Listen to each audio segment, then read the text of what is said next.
Morning. Thank you for joining me for another segment.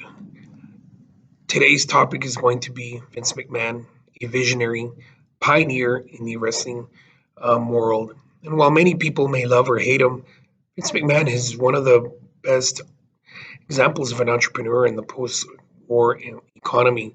He has transformed an industry from strictly in a small venue um, segment to an international forum where the internet and other means of mass communication have allowed him to really garner a major following for his World Wrestling Entertainment business.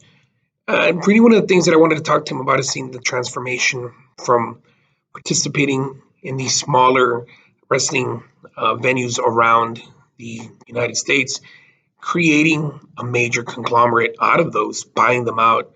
It all begins with his father in the 1970s, who really create a vision of what they think professional wrestling should be, moved or moving towards.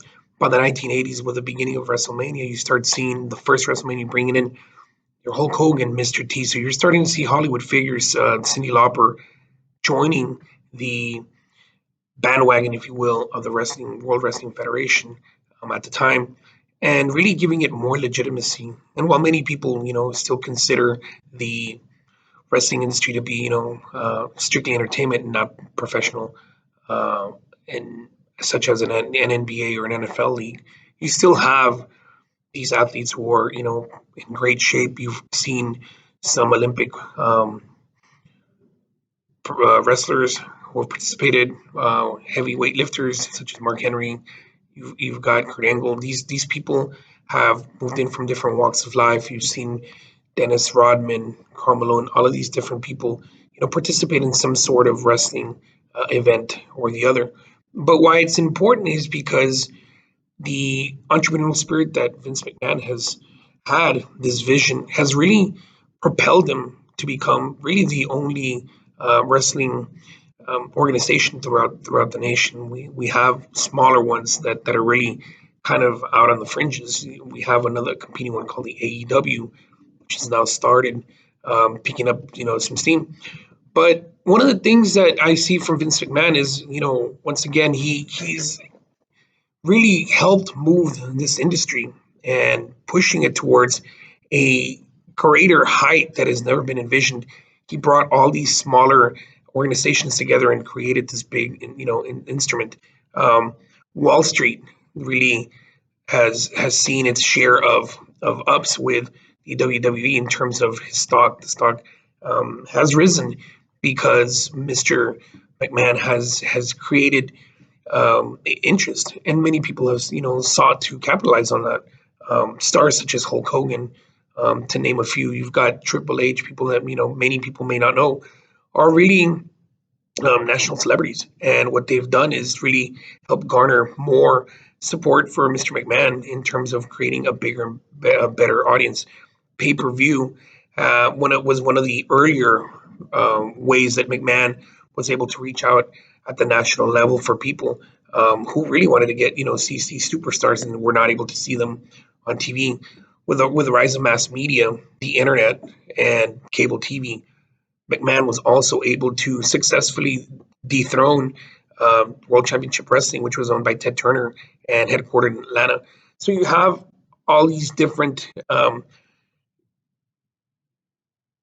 key issues that really have helped McMahon become the great visionary that he has. But all of it, like I said, goes back to the 1970s.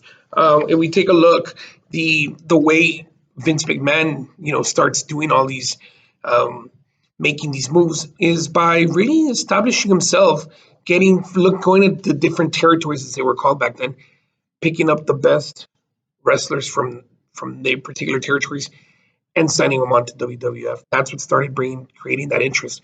So as every different territory had their particular A tier or first tier of wrestlers, McMahon was able to lure them in, promise them better contracts and whatnot.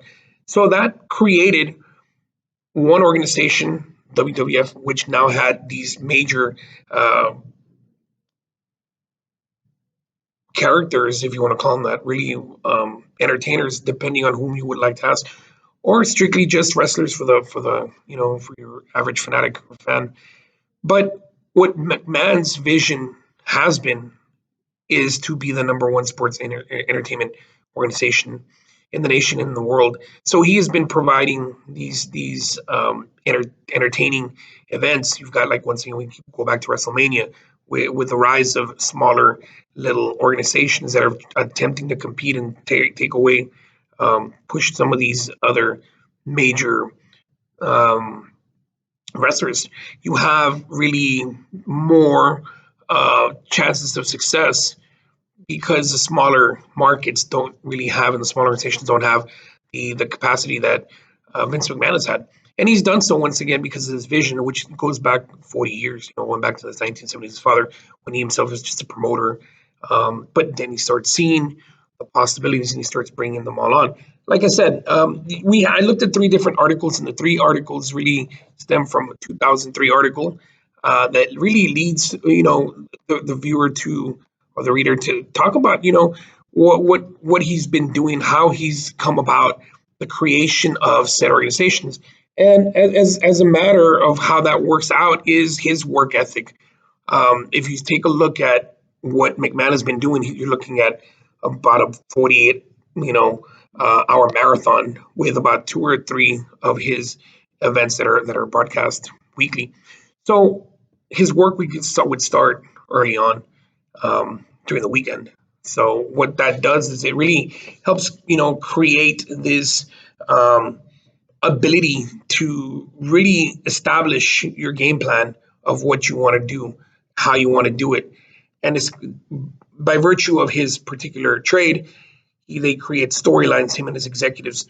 So what they do is, once again, this garners more support. Mass media has allowed him to continue to spread out his message, and this is spoken volumes. Once again, I go back to Wall Street in one of the articles that I read about, and that article really is truly one that really gives us a little bit more information about why he's capitalized on this. The article is titled "Ready to Rumble." What happens is, the story was by Joel Arson and Cynthia Littleton. What that really brings us there, really what it brings to the table, is that McMahon was able to cast off any negative issues or stories or any drama that he has had in the past, and bypassed it by virtue of being able to provide a good product for his audience. And the audiences, whether they love or hate him at any given point in time during this course, what that does is it really, creates more interest. And as a result of that, what ends up happening is he becomes a very important man in this genre. Now, if you really look at it, how does this all happen? It goes back to what I mentioned earlier. We're talking about work ethic, really bringing the best athletes that the industry has. And as a result of that, what ends up happening is really you have this culmination of this organization that has now brought its best, all the best players, if you will, if you want to call it like an NBA super team, that has brought them all together in this one arena or one organization, and then sets them out so that the audience can see. And this is what's really garnered McMahon extreme success. He's also involved, obviously, his family, his daughter Stephanie's son Sean, who are also part of the storylines that the WWE has provided from time to time. So these are the reasons why Vince McMahon has really become a visionary in the entertainment industry, the wrestling industry, and why he's really accumulated so much wealth and power and prestige. Thank you.